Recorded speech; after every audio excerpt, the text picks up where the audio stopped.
وشر الأمور محدثاتها وكل محدثة بدعة وكل بدعة ضلالة وكل ضلالة في النار ثم أما بعد. Tuan-tuan dan puan-puan yang dirahmati Allah, InsyaAllah pada malam ini kita akan membincangkan suatu tajuk berkaitan dengan ilmu sirah, dan secara langsung ianya juga berkaitan dengan ilmu akidah, ilmu fiqh, usul fiqh dan sebahagian daripada ilmu yang lain, iaitu satu bab khusus yang kita bincangkan dalam bab ilmu sirah, iaitu khasaisun Nabi sallallahu alaihi wasallam. Dalam membincangkan tentang Rasulullah sallallahu alaihi wasallam, ianya sebenarnya berkaitan dengan perbincangan tentang kalimah syahadah yang kedua kita, iaitu kalimah asyhadu anna Muhammadar Rasulullah wa asyhadu an la ilaha illallah wa asyhadu anna Muhammadar Rasulullah.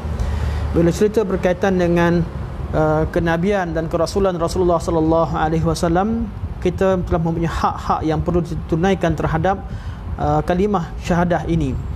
Antara haknya ialah pertama sekali kita mengikuti dan melakukan apa yang diperintahkan oleh Rasulullah sallallahu alaihi wasallam. Bab ini dibincangkan dalam ilmu akidah, dibincangkan dalam bab ilmu syariah atau ilmu fiqh, bab mutaba'ah. Yang kedua yang kita bincangkan adalah bab ta'zimun Nabi sallallahu alaihi wasallam. Ta'zim dan tauqir. Kita membesarkan Rasulullah sallallahu alaihi wasallam, mengagungkan Rasulullah sallallahu alaihi wasallam.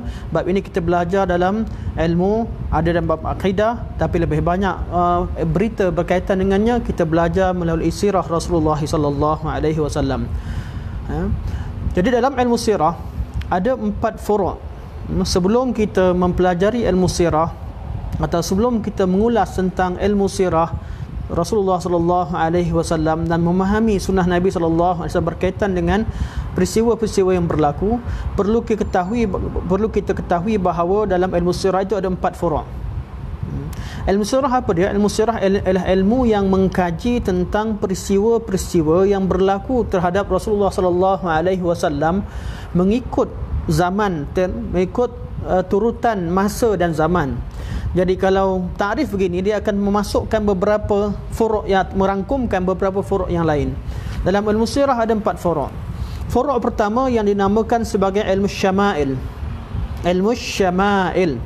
Ilmu syama'il sebahagian ilmu sirah, iaitu ilmu yang mengumpulkan berita-berita berkaitan dengan akhlak Rasulullah sallallahu alaihi wasallam, iaitu khuluqiyah, dan juga tentang keadaan bentuk dan amalan harian Nabi sallallahu alaihi wasallam, itu khalqiyah.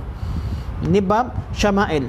Bab ilmu syama'il sebahagian ilmu sirah, namun ianya khusus tentang bab apa? Bab membincangkan tentang keadaan Rasulullah sallallahu alaihi wasallam secara akhlaknya, khuluqiyahnya, akhlaknya, dan secara khalqiyahnya, bagaimana bentuk muka dan juga bagaimana aktiviti harian Nabi sallallahu alaihi wasallam. Ilmu ni ilmu syama'il.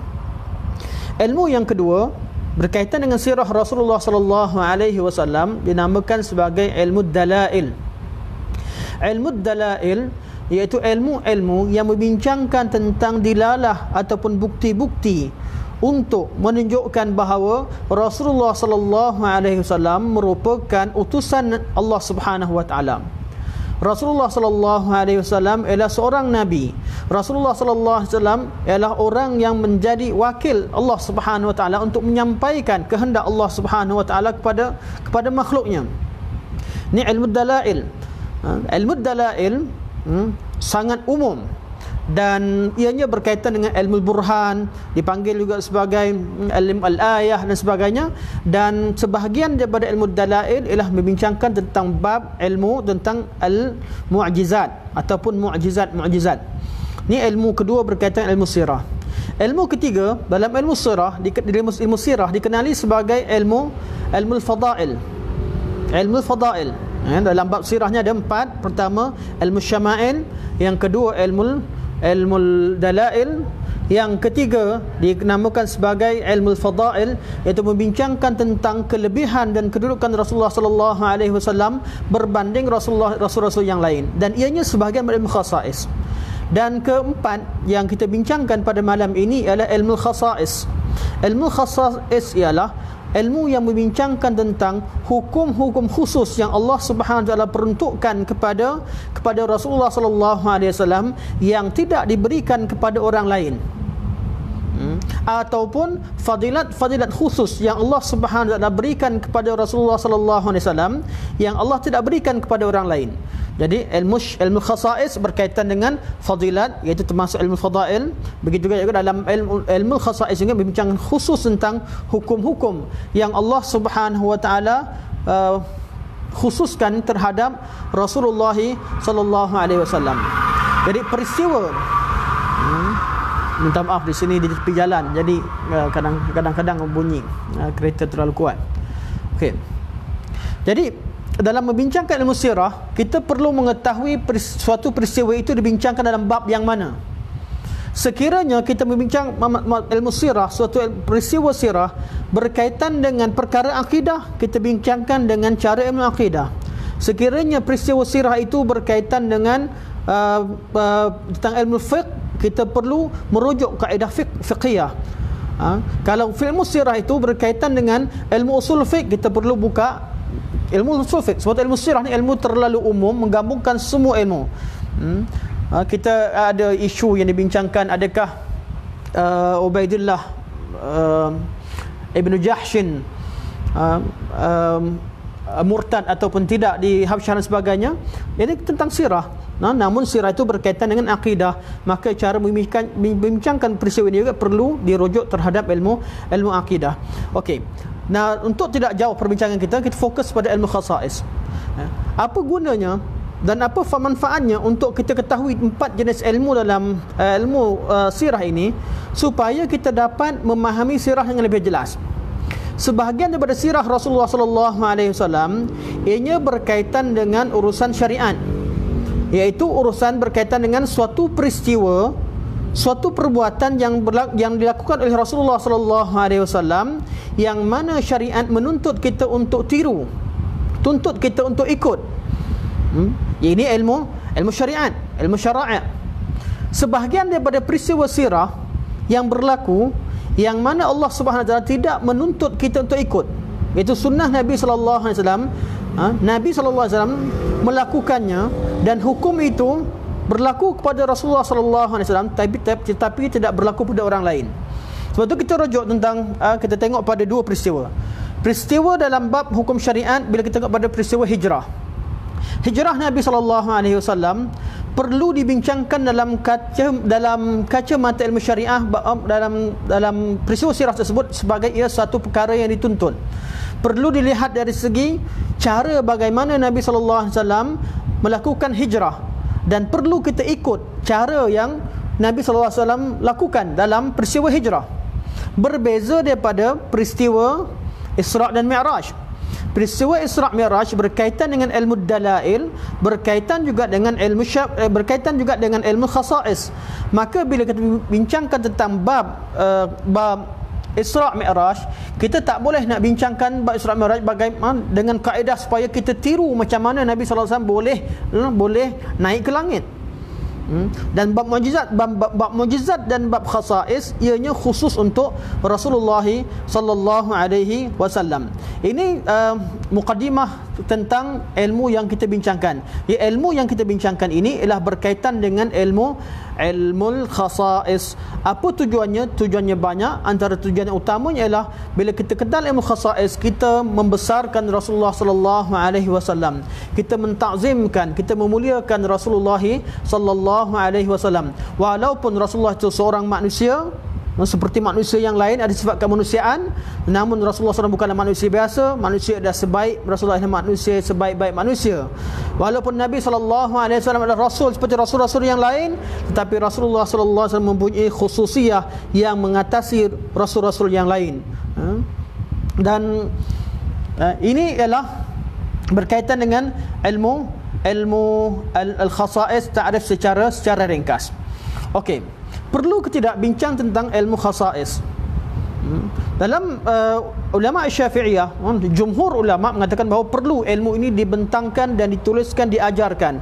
Hanya sebahagian daripada ulama Syafi'iyah, kita tahu bahawa ulama Syafi'iyah jumhurnya menggalakkan. Sebahagian ulama Syafi'iyah mengatakan bahawa ilmu ini tak perlu dibincangkan dalam kitab fiqh kerana ianya satu peristiwa yang telah berlaku dan dianya tidak menjadi satu perkara yang praktikal terhadap umat. Namun contohnya apa? Ilmu ni kenapa tak praktikal? Contoh ilmu bincang tentang hukum, bagaimana Rasulullah SAW boleh bernikah atau boleh kekalkan isteri Nabi lebih berempat. Peristiwa ini sebahagian pada ulama Syafi'iyah berpandangan bahawa tak perlu dibincangkan, diketahui itu sebagai perkara khususiah Nabi dan tak perlu dibincangkan. Ini satu pandangan. Namun sebahagian pandangan yang lain, sebagian ulama yang lain berpandangan bahawa ilmu ini perlu diketengahkan. Kerana apa? Kerana sebahagian daripada peristiwa khususiah ini menjadi tempat untuk kaum mustasyriqin atau golongan mulhidin, golongan etis, golongan orientalis dan sebagainya menyerang pribadi Rasulullah sallallahu alaihi wasallam dan menimbulkan syubhah terhadap agama Islam. Okey, ilmu khasais. Ilmu khasais, okey. Kita membincangkan ilmu khasais dalam kacamata syariat. Apa makna ilmu khasais? Ialah hukum-hukum yang dikhususkan untuk Rasulullah sallallahu alaihi wasallam. Okay. Jadi berapakah bahagiannya? Kita lihat kepada kitab-kitab ulama. Kita tengok balik dalam ilmu ini, kitab-kitab ulama ada 3 manhaj utama. 3 cara ulama membahagikan khasais Nabi sallallahu alaihi wasallam. Bila disebut khasais, ada ulama yang banyak ulama tulis tentang khasais Nabi sallallahu alaihi wasallam, bermula daripada kitab-kitab sunan, kitab-kitab hadis pada peringkat awalnya, sehinggalah pada zaman terkemudian ramai ulama yang menulis tentang khasais Nabi sallallahu alaihi wasallam. Dan dalam mereka menulis dan membahagikan bagaimana cara mereka untuk memahamkan memahamkan umat tentang makna khasais Nabi sallallahu alaihi wasallam, maka mereka membahagikan khasais itu kepada beberapa bahagian. Dan pembahagian ini tujuannya ialah untuk memudahkan. Sebab tu kita akan nampak dalam bab pembahagian ini ada perbezaan antara mereka dalam membahagikan jenis-jenis khasais Nabi sallallahu alaihi wasallam. Sama seperti kita tengok pembahagian yang lain. Pembahagian tauhid sebagai contoh, ada ulama yang kata tauhid terbahagi kepada 3, rububiyah, al-uluhiyah dan asma' wa sifat.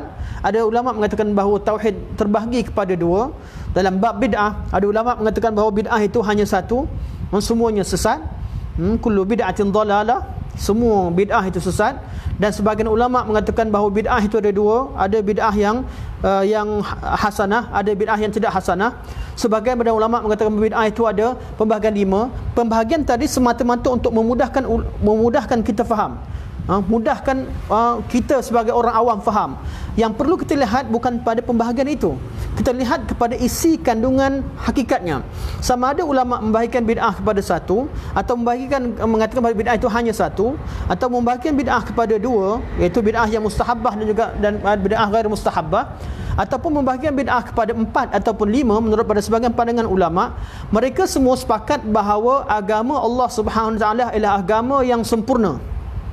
Semua mereka sepakat bahawa agama Allah agama yang sempurna dan tidak boleh dilakukan tokok tambah padanya, dan agama amalan ibadah yang diajarkan oleh Rasulullah sallallahu alaihi wasallam adalah amal ibadah yang paling sempurna dan tidak ada sedikit kekurangan. Cuma cara mensyarahkan, ada yang melihat kepada pembahagian dari segi bahasa, ada sehingga memasukkan adanya perkara wasilah sebagai sebahagian daripada urusan yang dinamakan sebagai bid'ah. Dan sebagai ulama yang lain tidak memasukkan wasilah dan juga tidak memasukkan perkara dunia itu dalam masalah bid'ah. Contohnya solat semua kata ni syariat. Solat ilmu syariat yang tak boleh diubah. Berapa rakaat solat? Semua ulama sepakat. Dan sebab kalau kita lihat pada solat zikir, zikir semua ulama mengatakan bahawa zikir itu perkara yang diajarkan oleh Rasulullah sallallahu alaihi wasallam dan tidak boleh diubah. Apa yang Nabi ajar, itulah yang kita amalkan.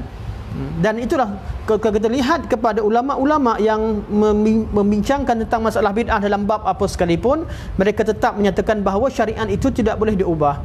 Namun apabila digunakan, bila berlakunya salah faham, menyebabkan ada orang yang melihat kepada bahawa menggunakan istilah ulama bahawa adanya bid'ah hasanah itu untuk merujuk kepada perkara-perkara yang diadakan dalam agama. Okey, kembali kepada bab bab kita, bab ilmu dalam bab kita pembahagian ulama al-khasais. Dalam bab khasais ni ada 3 manhaj utama ulama membahagikan ilmu khasais. Penghujungnya sama saja ceritanya, iaitu apa yang dikhususkan, hukum-hukum yang dikhususkan terhadap Rasulullah sallallahu alaihi wasallam. Cuma manhaj, cara penulisan itu berbeza. Kita lihat pada cara pertama. Cara pertama ialah cara yang dikemukakan oleh ulama fiqh, iaitu kaedah dari sisi fuqaha ummah, dipanggil sebagai taqsimul fuqaha, pembahagian yang dilakukan ulama fuqaha. Ulama fiqh membahagikan bahawa khasais Nabi SAW, iaitu ilmu hukum-hukum khusus yang diperuntukkan untuk Rasulullah SAW oleh Allah Subhanahu Wa Taala ada terbahagi kepada 4 bahagian. Bahagian pertama ialah perkara-perkara yang diwajibkan ke atas Rasulullah SAW dan tidak diwajibkan terhadap orang lain. Tuan-tuan kalau tengok antara kitab yang membincangkan ataupun yang menulis tentang cara pembahagian begini, boleh rujuk kepada kitab Ibnu Mulaqin rahimahullah. Dalam kitab beliau bertajuk Ghayatus Sul, kitab Ghayatus Sul fi Khasaisir Rasul. Kitab Ghayatus Sul fi Khasaisir Rasul sallallahu alaihi wasallam. Beliau membahagikan khasais Nabi kepada 4 jenis. Pertama ialah hukum-hukum wajib, sesuatu perkara yang diwajibkan ke atas Rasulullah sallallahu alaihi wasallam dan tidak diwajibkan terhadap orang lain, terhadap selain Rasulullah sallallahu alaihi wasallam. Jadi bagi Nabi perkara itu wajib. Bagi umat Nabi sallallahu alaihi wasallam ianya tidak wajib. Okey. Kenapa Allah Subhanahu wa taala menjadikan sebahagian daripada amalan itu wajib ke atas Rasulullah dan tidak wajib terhadap umat yang lain? Kerana Allah ingin memuliakan Rasulullah sallallahu alaihi wasallam. Kerana melakukan perkara yang wajib itu pahalanya lebih besar berbanding melakukan perkara sunat.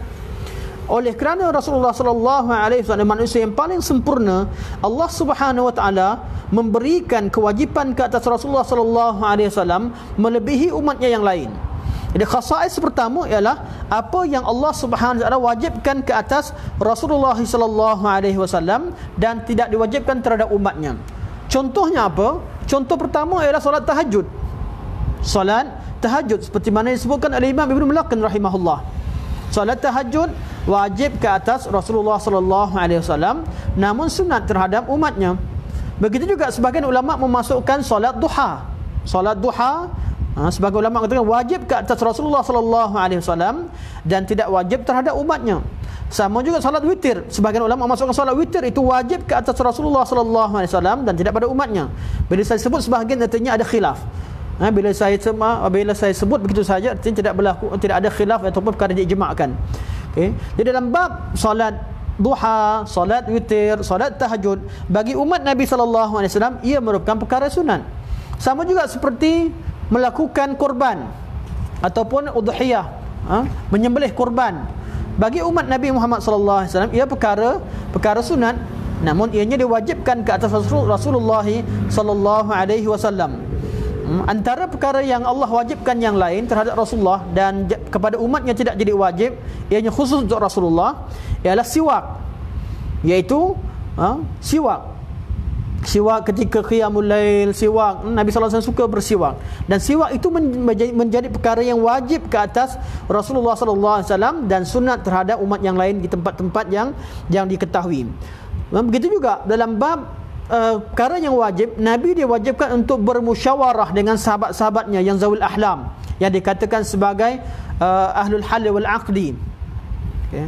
Walaupun Rasulullah sallallahu alaihi wasallam mendapat wahyu daripada Allah Subhanahu wa taala, Nabi boleh tunggu untuk terima wahyu daripada Allah Subhanahu wa taala, namun dalam urusan-urusan yang bukan merupakan urusan akidah dan ibadah, bukan merupakan urusan syariat, urusan berkaitan kehidupan harian, walaupun Nabi sallallahu alaihi wasallam orang yang paling sempurna akalnya, paling sempurna ilmunya, paling sempurna semua bab, Nabi diwajibkan untuk bermusyawarah dengan sahabatnya, wasyawirhum fil amr.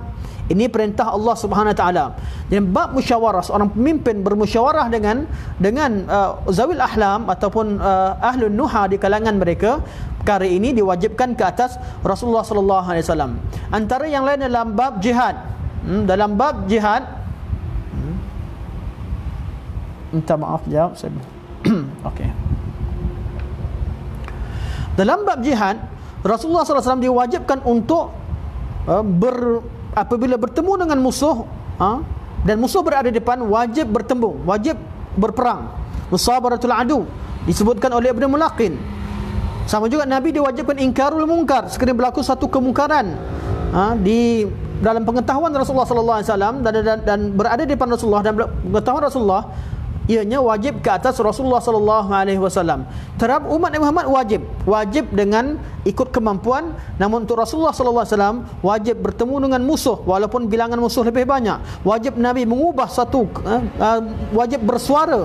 Nabi tak boleh diamkan satu kemungkaran, tak boleh kata saya tak mampu bersuara. Kalau kita berkemungkinan satu masalah kita tak mampu menyuarakan kerana ada darurat, kita boleh mengambil rukhsah kerana adanya darurat yang kita takutkan, darurat yang lebih besar terhadap diri kita. Namun Rasulullah sallallahu alaihi wasallam tidak pernah mendiamkan suatu kemungkaran. Tiap-tiap kemungkaran yang berlaku Nabi pasti menegurnya, dan Nabi takkan mentakhirkan bayan pada waktu yang diperlukan. La yajuz ta'khirul bayan an waqtil hajah, seperti mana yang kita ketahui dalam kaedah usul fiqh.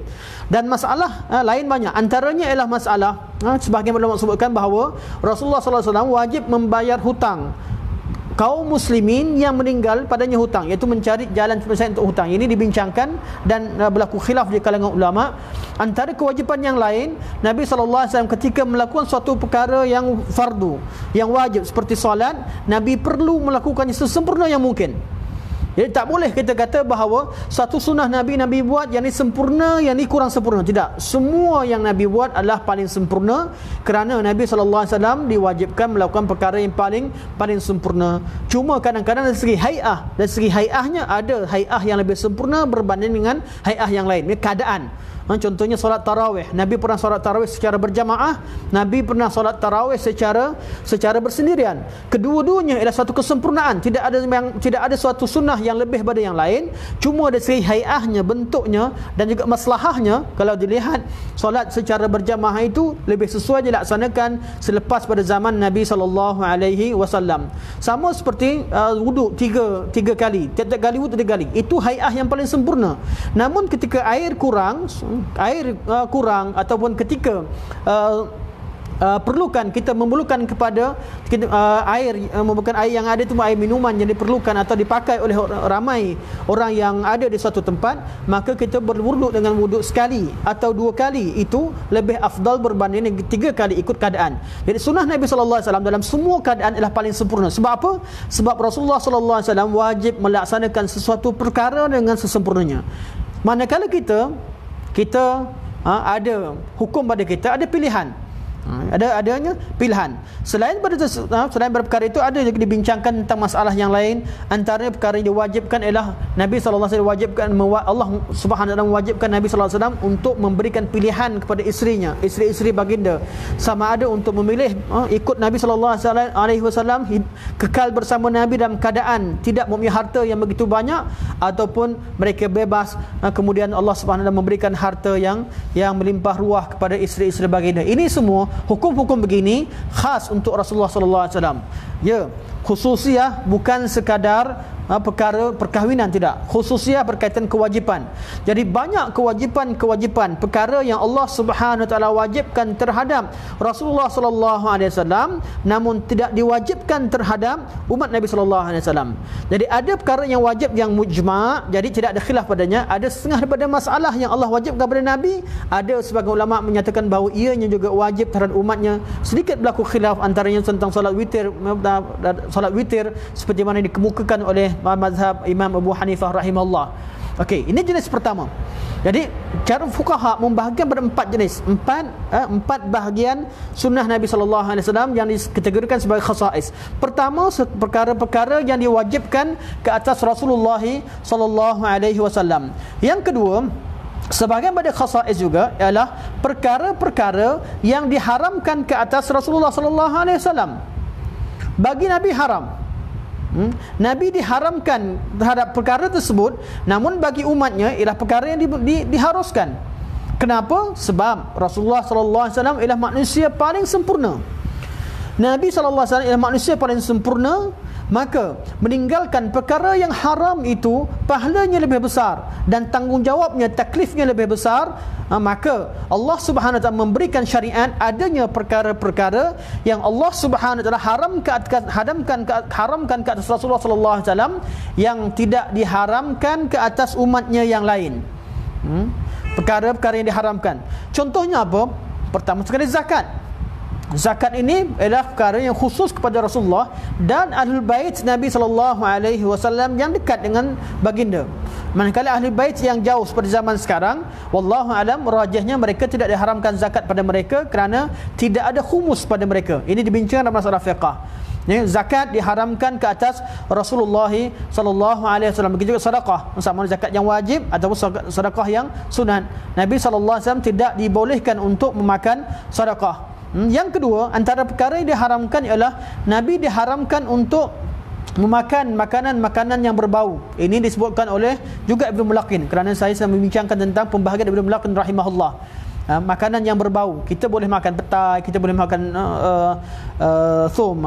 bawang putih dan sebagainya, tapi Rasulullah sallallahu alaihi wasallam Rasulullah SAW tidak ikut pada apa dibincangkan oleh Mulaqin, tidak dibenarkan untuk makan makanan yang menyebabkan bau dan menyebabkan baunya sampai kepada orang lain. Ini dibincangkan dan perkara ini adalah perkara yang perlu kepada tahqiq, kerana sebagian ulama tidak memasukkannya dalam perkara khususiyah dalam bab pengharaman, dalam bab perkara yang diharamkan ke atas Rasulullah SAW. Antara perkara yang lain yang diharamkan terhadap Rasulullah namun dibolehkan terhadap umat yang lain ialah syair. Yang kita pun mana syair lah, syair.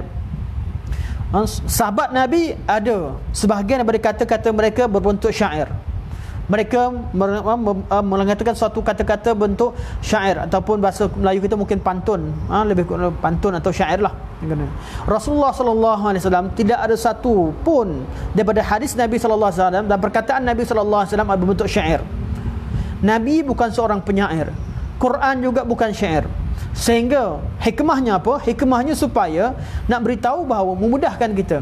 Tatkala kita bertemu dengan ada orang yang berzikir dengan satu syair, orang baca syair, buat lagu sebagainya, ketahuilah ianya bukan zikir yang diajarkan oleh Rasulullah sallallahu alaihi wasallam. Kerana Nabi bukan seorang penyair dan Nabi diharamkan ke atasnya untuk menjadi sebagai seorang penyair dan mengeluarkan kata-kata sebagai syair.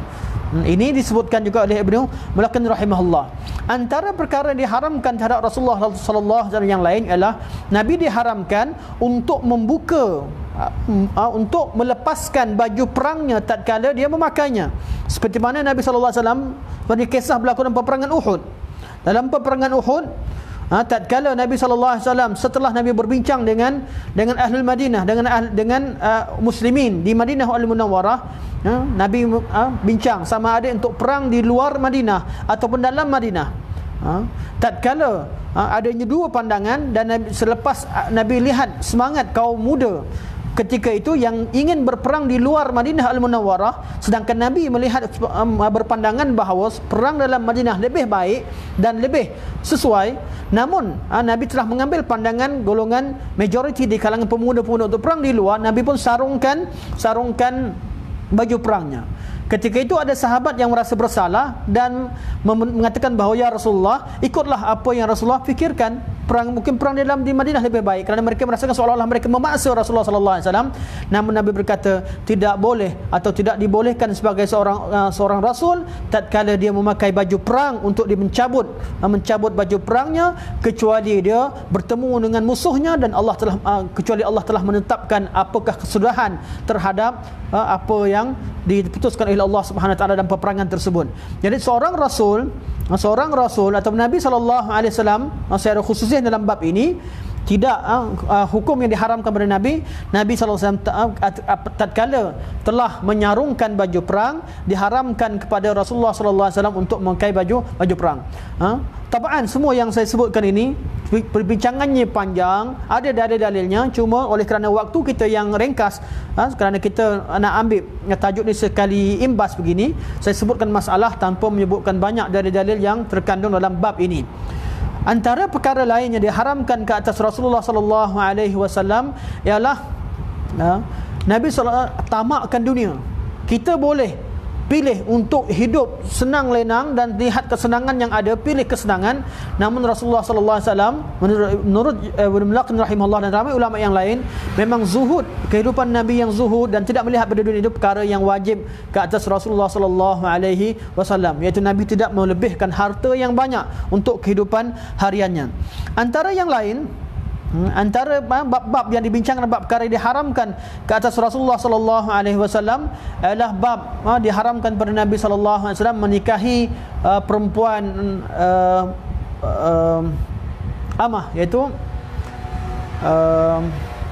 hamba wanita, sama ada di kalangan kitabiah ataupun di kalangan kaum muslimah. Dibincangkan masalah ini dan berlaku khilaf tentang peristiwa Safiyah bin Huyai, dan juga berlaku khilaf dalam kisah Juwairiyah. Dibincangkan adakah cara Nabi bernikah dengannya, adakah beliau masih lagi seorang hamba ataupun dimerdekakan, perkara khilaf, namun disebutkan oleh sebahagian ulama. Dan banyak perkara-perkara yang lain disebutkan dalam bab al-muharraman. Itu pembahagian jenis yang kedua. Jadi perkara-perkara khusus kepada Rasulullah, pertama, apa yang diwajibkan kepada Rasulullah namun tidak diwajibkan terhadap umatnya yang lain. Yang kedua ialah perkara-perkara yang perkara-perkara yang diharamkan ke atas Rasulullah dan tidak diharamkan ke atas umat yang lain. Yang ketiga ialah perkara-perkara yang diharuskan ke atas, diharuskan bagi Rasulullah sallallahu alaihi wasallam, diharuskan untuk Rasulullah sallallahu alaihi wasallam namun haram untuk umatnya. Ini perkara khusus. Seperti mana yang kita ketahui, bab yang paling terkenal sekali adalah bab Nabi sallallahu alaihi wasallam mengekalkan isterinya lebih daripada 4 orang. Umat Nabi sallallahu alaihi wasallam tatkala turunnya hukum untuk menikahi perempuan itu tidak melebihi 4, adanya limit tersebut, umat sahabat-sahabat yang mempunyai isteri lebih daripada 4, mereka perlu menceraikan isteri yang lain, hanya tinggal 4. Namun hukum khusus yang Allah Subhanahu wa taala berikan kepada Nabi sallallahu alaihi wasallam ialah Allah Subhanahu wa taala membenarkan Nabi sallallahu alaihi wasallam, malah Allah memerintahkan Nabi untuk pegang ataupun kekalkan semua isteri Rasulullah sallallahu alaihi wasallam yang telah dinikahi sebelumnya. Bukan bernikah selepas peristiwa pengharaman, tidak. Mengekalkan isteri-isteri yang Rasulullah sallallahu alaihi wasallam telah bernikah dengan mereka. Antara perkara mubahat yang lain ialah al-wisal. Al-wisal artinya apa? Artinya berpuasa. Berpuasa dan bersambung. Puasa dan tak buka. Buka puasa sunnah Nabi sallallahu alaihi wasallam dan ia sunnah terhadap umatnya. Namun kalau berpuasa dan tidak berbuka sehingga sambung pada hari besoknya terus berpuasa, itu boleh sekiranya dilakukan oleh Rasulullah sallallahu alaihi wasallam. Ini perkara-perkara mubahat.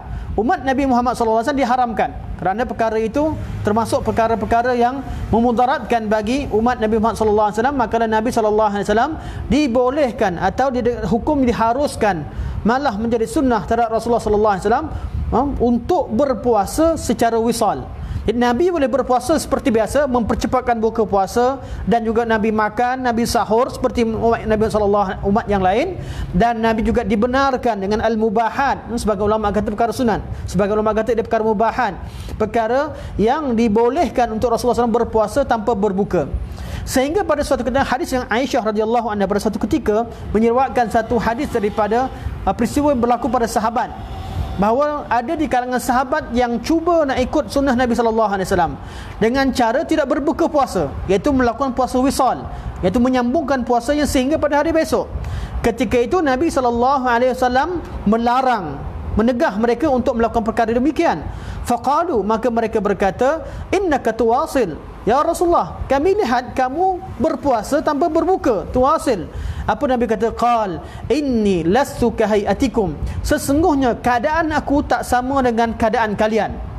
Adanya khususiah, aku tak sama dengan kalian dalam bab apa? Bab puasa. Adanya khususiah bab wisal.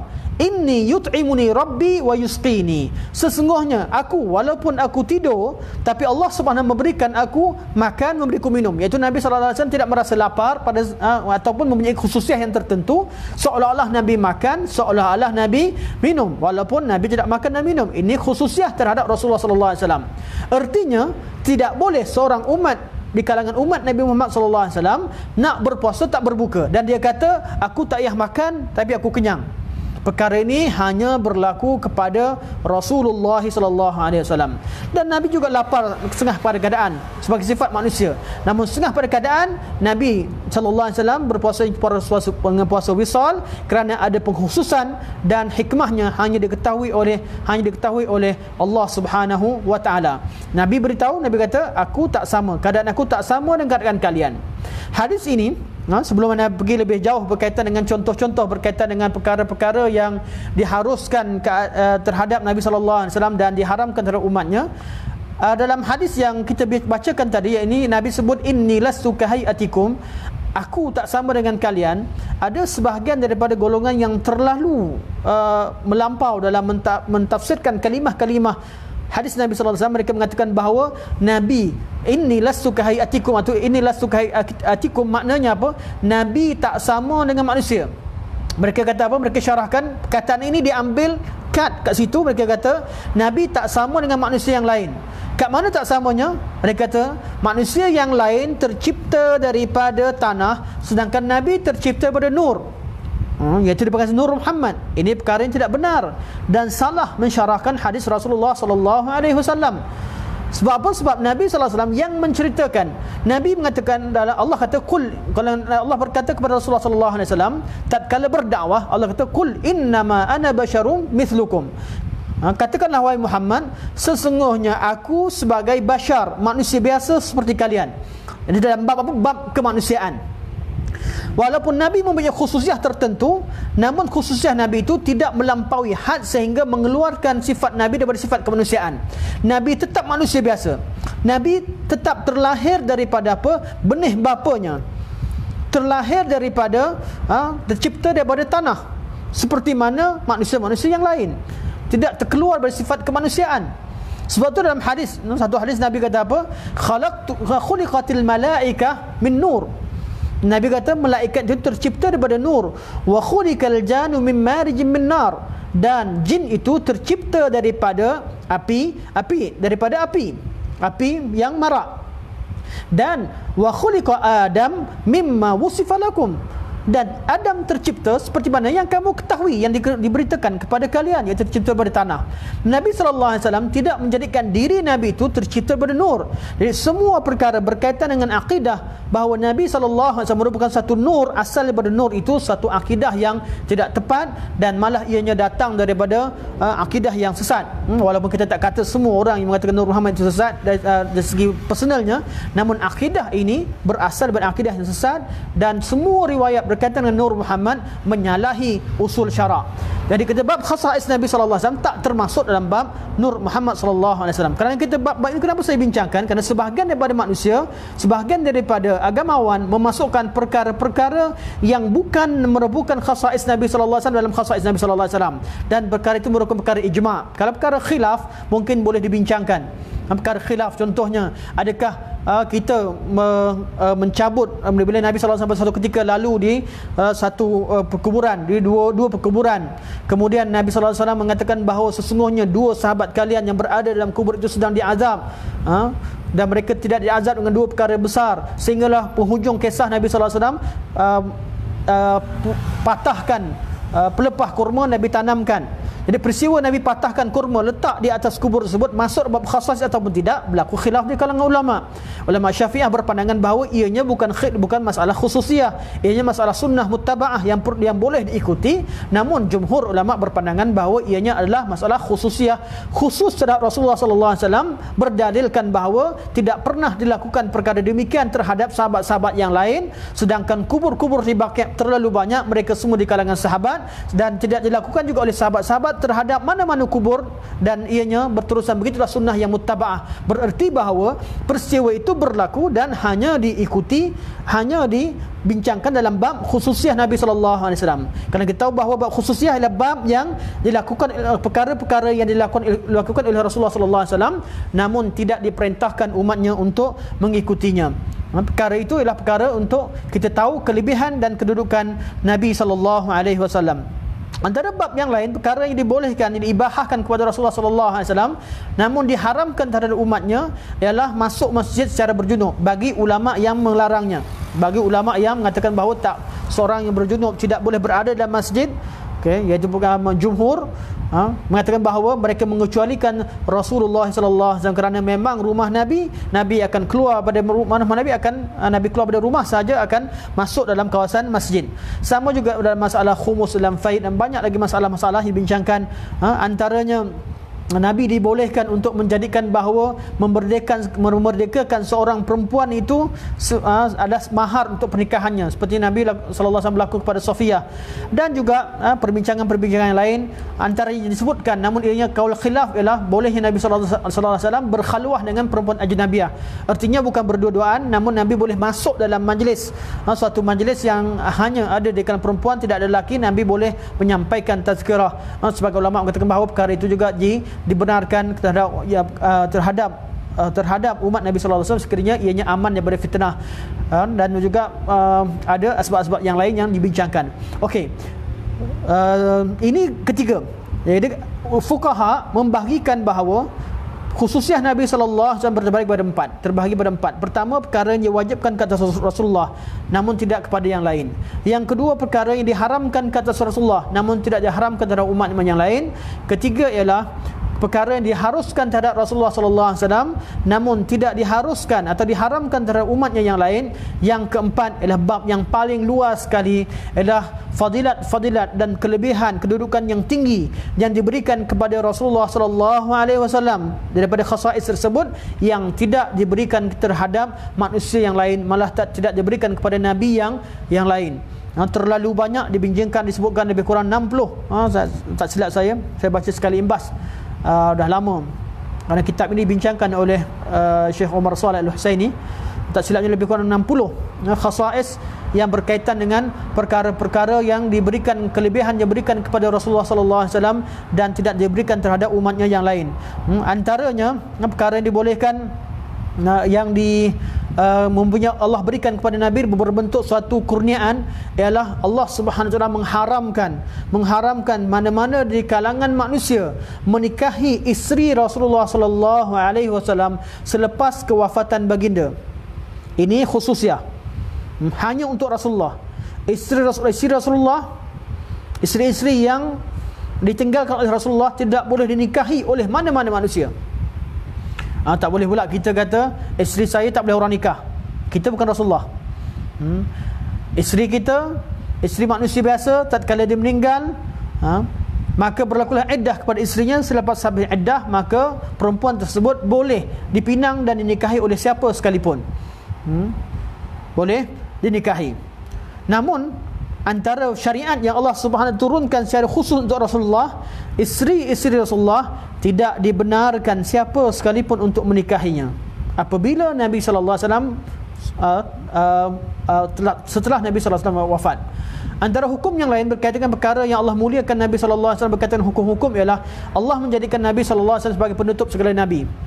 Penutup segala nabi, iaitu yang Nabi yang paling mulia, Nabi paling sempurna, Nabi sebagai Sayyid Walid Adam, Nabi sebagai penghulu segala manusia. Nabi SAW, syariat Nabi adalah syariat terakhir. Syariat Nabi membenarkan semua syariat yang sebelumnya. Tidak ada lagi syariat, tidak ada satu perkara pun yang baik yang tidak disebutkan dalam syariat Nabi SAW. Tidak ada pun satu perkara yang baik terdapat dalam mana-mana syariat yang tidak disebutkan dalam syariat Nabi. Dan syariat Nabi SAW menasahkan semua syariat yang lain. Sekiranya berlakunya perbezaan antara syariat yang Nabi-Nabi terdahulu dengan Nabi SAW, maka syariat Nabi adalah syariat yang menasahkan. Sekiranya berlakunya hukum yang sama antara syariat Nabi SAW dengan syariat sebelumnya, maka syariat Nabi adalah syariat yang menguatkan yang dahulu. Jadi ini adalah khususiah yang terdapat pada syariat Nabi sallallahu alaihi wasallam. Begitu juga Al-Quran, ini juga sebagai mukjizat yang Allah SWT berikan sebagai khususiah terhadap Nabi sallallahu alaihi wasallam. Khususiah dalam hadis Nabi diberikan pertolongan. Nabi diberikan pertolongan oleh Allah Subhanahu wa taala dengan apa? Dengan menimbulkan perasaan takut terhadap musuhnya dalam perjalanan satu bulan. Begitu juga khususiah Nabi sallallahu alaihi wasallam diutuskan terhadap seluruh manusia dan seluruh jin dan manusia. Nabi-nabi yang lain hanya berdakwah kepada kaumnya di kalangan manusia. Nabi SAW diperintahkan dan juga syariat Nabi diamalkan dan diikuti oleh seluruh manusia dan jin, sama ada daripada bangsa Arab atau bangsa-bangsa mana sekalipun. Ini adalah khususiah terhadap Nabi SAW. Begitu juga syariat yang kita tahu bahawa Nabi SAW dibenarkan, dan Nabi SAW dan umat Nabi Muhammad SAW boleh solat di mana-mana sekalipun. Allah jadikan masjid, tanah itu sebagai tempat sujud bagi umat Nabi Muhammad SAW. Begitu juga bab ghanimah, diharamkan umat-umat terdahulu ghanimah, tapi umat Nabi Muhammad SAW dibolehkan ghanimah. Begitu juga dengan adanya Lailatul Qadar, dilebihkan fadilat Lailatul Qadar. Walaupun Lailatul Qadar itu sebagian para ulama wujud pada umat terdahulu, dan semua kitab-kitab terdahulu turun pada malam Lailatul Qadar, namun kelebihan satu malam itu melebihi lebih pada 1000 malam itu hanya diberikan kepada umat Nabi SAW. Dan kelebihan yang lain seperti syafaat Nabi SAW dan pelbagai jenis syafaat, yang terutamanya ialah syafaatul uzma ketika di mahsyar. Dan Nabi SAW adalah orang yang pertama memberi syafaat, awalul syafi' awal musyaffa', orang pertama yang memberi syafaat dan orang pertama diizinkan untuk beri syafaat. Nabi SAW adalah orang pertama sekali yang dibangkitkan daripada kubur, awaluman tusyaqqa anhul ard. Orang yang pertama sekali yang keluar daripada bumi di hari akhirat. Sama juga Nabi SAW ialah Nabi yang paling banyak sekali pengikut, dan banyak lagi khasais Nabi SAW yang termasuk dalam bab ini. Hampir pada 60 perkara yang disebutkan oleh ulama dalam bab menerangkan bahawa adanya fadilat berbentuk al-karamat wal fadail dan juga manaqib yang diberikan kepada Rasulullah SAW dan tak wujud pada yang lain. Jadi ulama fuqaha membahagikan bahawa khasais Nabi terbahagi pada 4. Pertama, perkara yang wajib ke atas Nabi, tidak wajib orang lain. Yang kedua, perkara yang diharamkan ke atas Rasulullah dan tidak diharamkan pada yang lain. Ketiga, perkara yang diharuskan ke atas Rasulullah dan tidak diharuskan pada yang lain. Yang keempat ialah kelebihan-kelebihan yang diberikan kepada Rasulullah SAW dan tidak diberikan kepada ulama kepada umatnya yang lain ataupun terhadap nabi-nabi yang lain. Ini cara pembahagian pertama, dan kita boleh tengok kitab Ibnu Mulaqin membahagikan khasais Nabi SAW dengan pembahagian seperti yang saya sebutkan tadi. Cara yang kedua, kalau kita baca buku, kerana sebagian ulama membahagikan bahawa khasais Nabi terbahagi kepada 2 bahagian. Seperti Ibnu Katsir rahimahullah. Ibnu Katsir dalam kitab beliau Mukhtasar As-Sirah dan kitab As-Sirah An-Nabawiyah, beliau menerangkan bahawa khasais Nabi cuma 2. Bila sebut khasais Nabi ada 2 bahagian. Pertama, khasais Nabi, perkara yang dikhususkan, hukum khusus atau kelebihan khusus. Kelebihan atau hukum khusus yang diberikan kepada Rasulullah SAW dan tidak diberikan terhadap nabi-nabi yang lain. Banyaklah sebahagiannya. Contoh-contoh yang tuan-tuan dengar saya sebutkan tadi, yang saya sebutkan pada tadi, tuan-tuan boleh masukkan sendiri. Ini adalah cara pembahagian Ibnu Katsir. Ibnu Katsir kata ada 2 jenis khasais. Pertama, khasais yang diberikan ke atas Rasulullah SAW dan tidak diberikan terhadap nabi-nabi yang lain. Yang kedua ialah khasais Nabi SAW yang mana diberikan kepada Rasulullah dan tidak diberikan terhadap umat Nabi SAW. Jadi Nabi SAW, khasais Nabi pertama melebihi semua Nabi dan Rasul, dan khasais yang kedua ialah khasais Nabi melebihi umat-umat Nabi yang lain. Jadi pastilah bab pertama tadi masuk, bila Nabi lebih pada Nabi yang lain, confirm semua umat dunia ni takkan dapat khasais tersebut. Namun ada bab yang lain, lebih khusus lagi terhadap umat Muhammad, ada bab khusus yang lain, perkara yang sabit pada Rasulullah dan tak sabit kepada umat Nabi Muhammad SAW. Dan ini kemudian Ibnu Katsir bincangkan lagi tentang bab apa yang dikhususkan terhadap Rasulullah dalam bab iman, dalam bab fiqh. Dalam bab fiqh beliau membahagikan kepada banyak bab, bermula pada bab solat sampailah pada bab nikah. Sampai bab nikah, Ibnu Katsir rahimahullah membahagikan bab nikah kepada 3 bahagian. 3 bahagian, malah setengah daripada mungkin 4. Saya keliru kerana ada sedikit nota beliau di hujung tu pun 4, membagikan seperti cara fuqaha yang lain, iaitu dalam bab nikah ada perkara yang Allah wajibkan ke atas Nabi yang tak diwajibkan terhadap yang lain, seperti bagi takhir tadi. Ada perkara yang diharamkan kepada Nabi untuk buat dalam bab nikah, tapi tidak diharamkan pada yang lain. Yang ketiga, apa yang Nabi SAW diharuskan dalam bab nikah tidak diharuskan pada yang lain. Dan yang keempat, ada kelebihan-kelebihan yang diberikan kepada Nabi SAW dalam bab nikah yang tidak diberikan kepada umat Nabi Muhammad SAW. Ini cara pembahagian Ibnu Katsir. Dan untuk lebih jelas lagi, cara ketiga yang kebanyakan ulama mutakhirin guna untuk mensyarahkan bab khasais ialah cara yang dikemukakan oleh Imam Suyuti rahimahullah. Begitu juga cara yang dikemukakan oleh Al-Imam Ibnu Al-Izz, Al-Imam Al-Izz Ibnu Salam, Ibnu Abdul Salam. Imam Al-Sultan Ulama Al-Izz Ibnu Abdul Salam membagikan khasais Nabi sallallahu alaihi wasallam tentang kepada beberapa perkara. Sama seperti Al-Imam Suyuti. Pertama, beliau mengatakan bahawa khasais Nabi sallallahu alaihi wasallam pada zat Nabi sallallahu alaihi wasallam di dunia. Zat Nabi SAW. Contohnya, ni tak ada benda yang lain. Zat Nabi SAW, pada diri Nabi SAW. Antaranya kita bertawasul dengan zat Nabi. Kalau kita sempat jumpa Rasulullah SAW, kita boleh bertawasul dengan zat Nabi SAW. Apa yang ada pada badan Nabi SAW dan apa saja objek yang pernah melekat pada batang tubuh Nabi SAW, kita boleh bertawasul dengannya. Kita boleh tabarruk dengannya. Bukan tawasul, tabarruk, mengambil keberkatan. Kita boleh tabarruk dengan zat Nabi sallallahu alaihi wasallam dan segala sesuatu yang bersangkut paut dengan zat Nabi sallallahu alaihi wasallam. Ini khusus untuk Rasulullah. Tak boleh dilakukan terhadap selain Rasulullah. Jadi tatkala kita salam dengan ustaz-ustaz, jumpa salam, cium tangan, tujuannya apa? Kalau tujuannya adalah untuk bertabarruk, mengambil berkat, itu tak betul. Salah, tersilap. Sebab tangan ustaz dan juga tangan orang lain sama. Tangan ulama, tangan tok guru dengan tangan orang lain sama. Manusia tetap manusia. Tidak boleh dikiaskan suatu zat selain pada Rasulullah ke atas zat Rasulullah sallallahu alaihi wasallam sebagai mentakzimkan Rasulullah sallallahu alaihi wasallam. Cuma kalau salam cium tangan atas dasar beradab dengan ulama, beradab, dan sekiranya adab itu tidak bertentangan dengan adat yang memperlihatkan seolah-olah kita mengangkat seseorang itu lebih daripada kedudukannya, maka ianya dibolehkan, wallahu alam. Walaupun sebagian ulama di tanah Arab tidak membenarkan inhina secara mutlak, tak boleh tunduk secara mutlak. Itu pandangan sebahagian daripada ulama, malah ianya pandangan yang kuat. Cuma wallahu alam dalam bab cium tangan, wallahu alam ia dalam bab adab. Kalau cium tangan dalam bab beradab dengan seorang guru, beradab dengan ulama, dibolehkan wallahu alam, namun dengan tujuan untuk bertabarruk, mengambil berkat, ia yang salah. Sebab tu bila kita pergi ke Masjid Nabawi, kita salam dengan sebahagian ulama yang mengajar di sana, mereka cepat-cepat tarik tangan. Mereka tak nak ke sana. Sebab apa? Sebab sebahagian daripada yang salam cium tangan tadi tujuannya untuk bertabarruk, sedangkan bertabarruk atau mengambil berkat daripada objek atau zat tidak dibolehkan hanya kepada Rasulullah sallallahu alaihi wasallam. Kalaulah bertabarruk dengan zat Nabi hanya dikhususkan pada Rasulullah dan objek yang dekat dengan Rasulullah, maka lagilah tak boleh.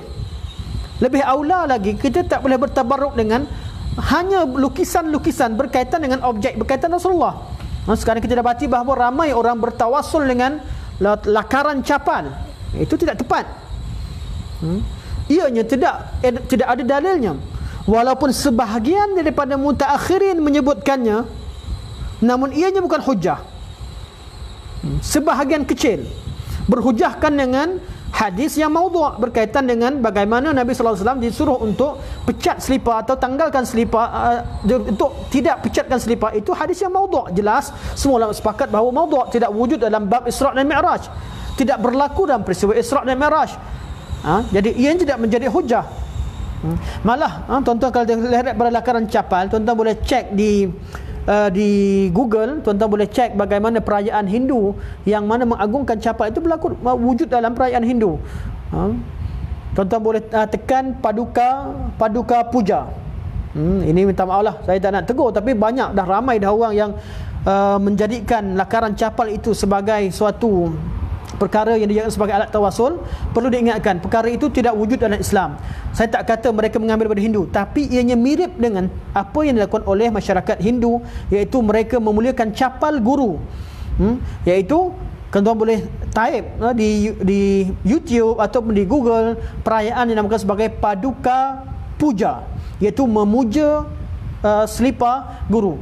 Jadi bab bertawassul dengan zat Rasulullah sallallahu alaihi wasallam itu dikhususkan terhadap Rasulullah sallallahu alaihi wasallam, tidak dikiaskan terhadap manusia lain, walaupun ianya walaupun manusia terbaik selepas Rasulullah sallallahu alaihi wasallam. Sahabat-sahabat tak pernah mengambil satu pun zat daripada badan Abu Bakar untuk dia mengambil berkat. Abu Bakar, Umar, Uthman, Ali dan semua sahabat Nabi, tak ada seorang pun yang mengambil jasad mereka ataupun diri mereka sebagai untuk bertabarruk, mengambil berkat daripada badan tubuh mereka. Maka lebih aulalah ustaz-ustaz kita, tuan-tuan guru kita yang bukan level sama dengan sahabat Nabi sallallahu alaihi wasallam. Yang kedua ialah perkara-perkara yang dikhususkan terhadap zat Nabi sallallahu alaihi wasallam di hari akhirat. Contohnya tadilah Nabi SAW orang yang pertama yang dibangkitkan daripada kubur. Nabi SAW orang yang paling awal memberi syafaat dan dibenarkan untuk memberi syafaat. Nabi SAW orang pertama atau orang yang membukakan pintu syurga. Sampai di pintu syurga Nabi minta syurga. Ini semua khasais Nabi SAW. Tuan-tuan boleh rujuk terhadap rujuk kitab-kitab berkaitan. Terlalu banyak kitab yang disebutkan. Saya bagi cuma contoh untuk memahamkan bab khasais Nabi SAW. Bab yang lain ialah khasais Nabi sallallahu alaihi wasallam, khasais umat Nabi Muhammad sallallahu alaihi wasallam di dunia. Kerana umat Nabi Muhammad mendapat khasais tersebut bukan kerana mereka manusia akhir zaman, tapi kerana mereka menjadi pengikut terhadap Rasulullah sallallahu alaihi wasallam. Hukum-hukum ghanimah dan sebagainya yang dibincangkan tadi, Lailatul Qadar dan sebagainya. Dan yang keempat yang disebutkan oleh Imam Suyuti rahimahullah dan Imam Al-Izz Ibnu Abdul Salam, beliau bagian bahawa khasais yang keempat ialah khasais umat Nabi Muhammad sallallahu alaihi wasallam di hari kiamat. Itu umat yang paling banyak, umat yang paling awal masuk syurga, dan kelebihan mendapat syafaat khusus daripada Rasulullah sallallahu alaihi wasallam dan sebagainya. Ini dibincangkan dalam bab khasais yang diberikan terhadap umat Nabi Muhammad sallallahu alaihi wasallam di hari kiamat, dan ianya hanya ini kelebihan yang didapati hasil daripada pengutusan Nabi sallallahu alaihi wasallam. Dan kalau tuan-tuan tengok pada 3 bab, sama ada cara fuqaha atau cara yang dikemukakan oleh cara fuqaha yang disebutkan oleh Ibn Mulaqin, ataupun cara yang disebutkan oleh Al-Imam Suyuti dan Ibnu Abil Iz, ataupun cara yang disebutkan oleh Imam Ibn Kathir rahimahullah, kita dapati bahawa bagaimana hebatnya mereka dalam membahagikan khasais Nabi sallallahu alaihi wasallam, hebatnya mereka dalam memahami sunnah Nabi sallallahu alaihi wasallam. Cuma semuanya ini perlu difahami supaya apa? Supaya kita dapat bermuamalah dengan sirah Nabi sallallahu alaihi wasallam dengan kedudukan yang betul. Jangan sampai kita mensyarahkan perkara-perkara khasais sebagai perkara syariat. Jangan sampai tatkala kita membincangkan bahawa ada sahabat Nabi sallallahu alaihi wasallam yang mengambil rambut Nabi sallallahu alaihi wasallam untuk bertabaruk dengannya, kita katakan untuk guru kita punya rambut kita perlu ambil. Itu dilakukan oleh Syiah, yang dilakukan Syiah, pengikut Syiah terhadap Khomeini, dan juga pengikut Syiah yang batinah yang lain. Tak perlu kita ikut. Sebab apa? Sebab bab khasais. Tuan-tuan akan lihat bahawa peristiwa yang sama namun disyarahkan dengan 2 bentuk yang berbeza, dengan 2 fahaman yang berbeza. Puncanya apa? Tidak memahami bab khasais Nabi sallallahu alaihi wasallam. Saya pernah hadir dalam satu ceramah, satu tempat seorang ustaz berceramah tentang Isra' Mi'raj. Tatkala beliau membincangkan Isra' Mi'raj, seolah-olah beliau mengatakan bahawa kita disuruh untuk ikut Nabi melakukan Isra' Mi'raj. Kita perlu pergi ke bulan, kita perlu pergi ke, mereka dibincangkan seolah-olah peristiwa Isra' Mi'raj itu ialah peristiwa yang perlu diikuti. Takkan kita mampu, kalau ke bulan tak apalah, itu bab pembincangan ilmu tak ada masalah. Tapi nak kaitkan dengan pengajaran Isra' Mi'raj, bahawa Isra' Mi'raj ialah dalil bahawa kita wajib naik ke langit dan sebagainya, ini salah. Dengan membuktikan bahawa adanya mukjizat-mukjizat Rasul, Nabi mempunyai mukjizat tertentu, maka ada orang yang mengaku sebagai wali dan mengatakan bahawa dia memiliki satu perkara tertentu untuk tiru cara mukjizat Rasul. Ini salah. Kerana mukjizat ialah perkara khasais.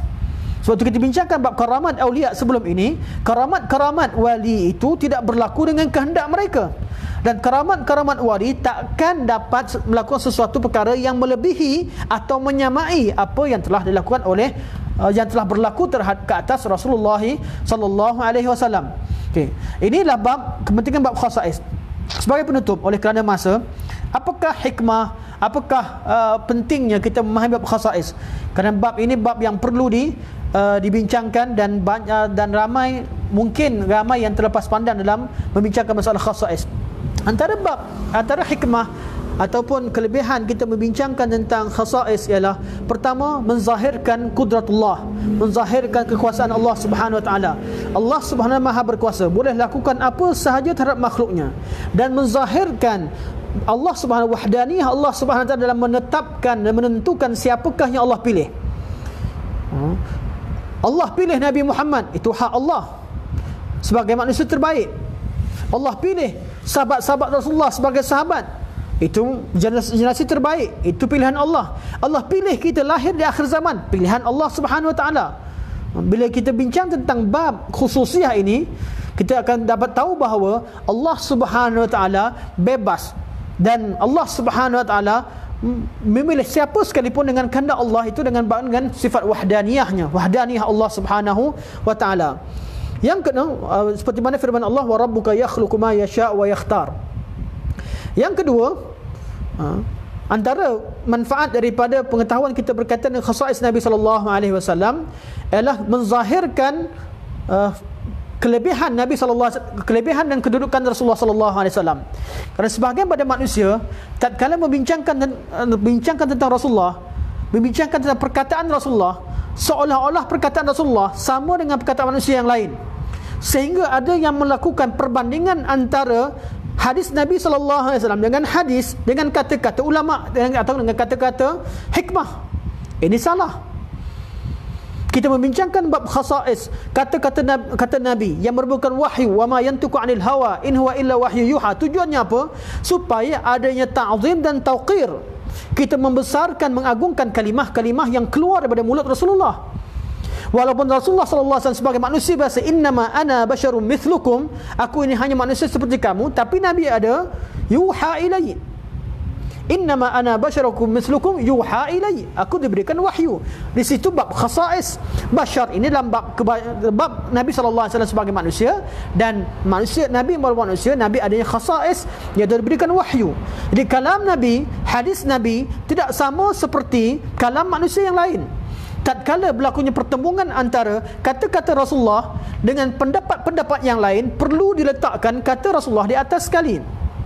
Kerana itu khususiah Nabi sallallahu alaihi wasallam. Tatkala membincangkan tentang perbuatan-perbuatan Nabi sallallahu alaihi wasallam, tak sama kita membincangkan tentang perbuatan yang lain, tentang adat-adat yang dilakukan oleh manusia yang lain. Tatkala berlakunya pelanggaran terhadap sunnah Nabi sallallahu alaihi wasallam, tak sama dengan pelanggaran yang dilakukan terhadap adat-adat manusia atau setempat. Ada orang lebih mengagungkan adat setempat lebih daripada apa yang dilakukan, apa yang diajarkan oleh Rasulullah sallallahu alaihi wasallam. Sebab itu dalam bab sunnah dan dalam bab sirah, kita bincang dalam bab amalan, dalam bab ta'zim, semuanya digabungkan dalam ilmu sirah. Yang lain, antara hikmah yang lain ataupun kelebihan yang lain kita mempelajari bab khasais Nabi sallallahu alaihi wasallam ialah kita, bila kita bincang bab khasais, akan bertambah keimanan. Kita satu jam yang kita bincangkan atau 1 jam lebih ni takkan mampu kita zahirkan semua satu persatu. Bab Isra' Mi'rajnya lain, bab mukjizatnya lain, babnya sangat banyak. Cuma ini bab saya nak bagikan gambaran secara umum berkaitan dengan ilmu khasais. Tapi kalau kita bincangkan dengan mendalam, tiap-tiap khasais yang diberikan terhadap Rasulullah akan menambahkan keimanan kita terhadap Rasulullah sallallahu alaihi wasallam, dan akan menambahkan, kita lihat cantiknya syariat yang Allah Subhanahu turunkan kepada umat manusia. Tiap-tiap khasais yang diberikan kepada Rasulullah, kata-kata cek dalam kitab-kitab, bila kita tengok betul-betul, mengandungi hikmah yang banyak, mengandungi suatu keadilan. Seperti mana isteri Nabi sallallahu alaihi wasallam, isteri-isteri Nabi tak boleh dinikahi. Kenapa? Mengandungi keadilan. Mengandungi penghormatan terhadap Rasulullah. Perempuan-perempuan yang pernah disentuh oleh Rasulullah, tidak ada lelaki yang lain yang boleh sentuh, penghormatan terhadap Rasulullah. Yang kedua, kenapa Nabi dikekalkan lebih pada 4? Kerana tatkala Allah mengharamkan lelaki lain menyentuh isteri Rasulullah, takkan dibenarkan diceraikan isteri Nabi sallallahu alaihi wasallam sedangkan tidak ada lelaki yang boleh menikahinya. Ini bab keadilan. Ini bincangkan secara lebih detail berkaitan dengan khasais atau hukum-hukum khas berkaitan dengan Rasulullah sallallahu alaihi wasallam. Jadi kita akan jumpa dalam bab khasais ini juga, antara hikmah yang lain, Bab kita bincang bab khasais, kita akan melihat terdapat banyaknya syubhah-syubhah yang dilontarkan oleh musuh Islam ataupun orang Islam yang terpengaruh dengan syubhah-syubhah musuh untuk memburukkan syariat Rasulullah sallallahu alaihi wasallam.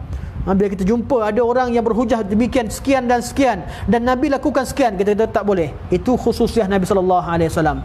Kamu tak boleh tiru. Tidak layak untuk kamu meniru suatu perkara yang telah dikhususkan hukumnya ke atas Rasulullah sallallahu alaihi wasallam. Ini secara umum dan sebagai penutup. Untuk kita bincang masalah khususiah. Bab khususiah ni ada perkara yang didalilkan secara Al-Quran. Seperti mana hadis ayat Quran berkaitan dengan Rasulullah adalah Nabi, seorang Rasul, seorang Nabi, Nabi akhir zaman.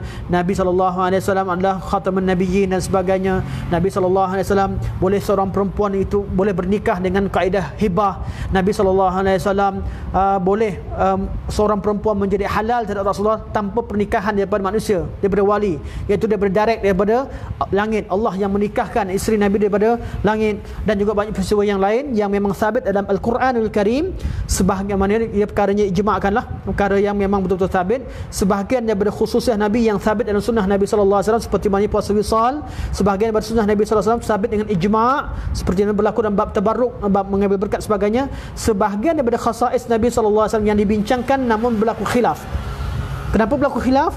Kerana ada dalam ulama berbeza pandangan. Adakah ijtihad dan qiyas boleh dijadikan sebagai dalil dalam masalah khasais atau tidak? Ini berlaku khilaf di kalangan ulama. Oleh kerana berlaku khilaf dalam meletakkan qiyas sebagai suatu dalil, maka berlakulah khilaf dalam beberapa masalah berkaitan dengan khususiah Nabi sallallahu alaihi wasallam. Sekadar hari ini semoga Allah Subhanahu wa taala jadikan pertemuan kita yang singkat ini pertemuan yang bermanfaat. Semoga Allah SWT jadikan apa yang baik yang saya sampaikan pada malam ini suatu perkara yang dapat difahami dan kemudian disampaikan. Dan kalau ada sesuatu berkaitan dengan perkara praktikal, walaupun tajuk kita lebih kepada tajuk ilmiah dan juga berkaitan dengan kefahaman, namun sekiranya perkara yang praktikal yang boleh dipraktikkan dan disampaikan, harap-harap perkara itu Allah SWT mudahkan perkara tersebut dan ianya menjadi mizan hasanat untuk kita semua, dalam dicatat dalam perkara kebaikan yang kita digalakkan untuk menyebarkannya. Sekadar ini, wassallallahu alaihi wasallam Muhammad wa ala alihi wa sahbihi wa baraka wa sallam, walhamdulillahi rabbil alamin. Subhanakallahumma wa bihamdika asyhadu an la ilaha illa anta astaghfiruka wa atubu ilaik. Saya tengok soalan kejap, kalau tidak saya tutup saja. Alhamdulillah tidak ada soalan sebenarnya dan bab khasais. Okey. Sekadar ini, assalamualaikum warahmatullahi wabarakatuh.